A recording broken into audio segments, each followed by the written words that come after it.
na kuna mtu mmoja ambaye ni wa vitima wa roho chafu, ati yeye anasema watu ya Mlima Kenya wanadhulumiwa na hii serikali.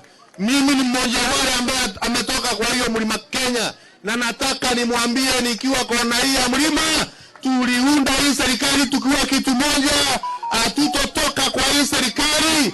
Na kama unataka tutoke kwa hii serikali, kuna maswali nataka nikuulize utunijibu. Wakati ulikuwa naibu wa rais, serikali ilikuwa mzuri.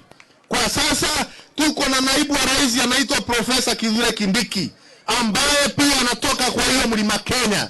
Kama sisi unatuambia tutoka kwa Mlima Kenya, kwa serikali tukiwa tu Mlima Kenya, tunataka utuambie, kwani Profesa Kithure Kindiki sio mtu wa Mlima Kenya? Atujibu hiyo swali. Kama hatajibu hiyo swali, tunanjua yeye ni madharau. Akiwa pale Embu Town jana, nimesikia wewe ati umeambia watu ya Embu ni mabibi ya Wakikuyu, umeambia watu ya Meru ati ni mabibi ya Wakikuyu, umeambia watu ya Wakanini ati sisi ni mabibi ya Wakikuyu. Tunakuambia hiyo shetani ikome, hiyo vitina ikome, wewe Gachagua.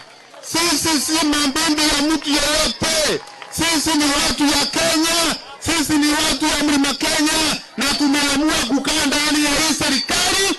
Kwa sasa 2027 tunaunga mkono, na kama wewe unataka kutoka nje ya serikali, ukae nje. Lakini watu ya Mlima Kenya wakiongozwa na watu ya Meru, wakiongozwa na watu ya Tharaka-Nithi, ya Embu, ya Kirinyaga, watakaa ndani ya hiyo serikali ya Mheshimiwa William Ruto, na vile vile watu ya Isiolo watakaa ndani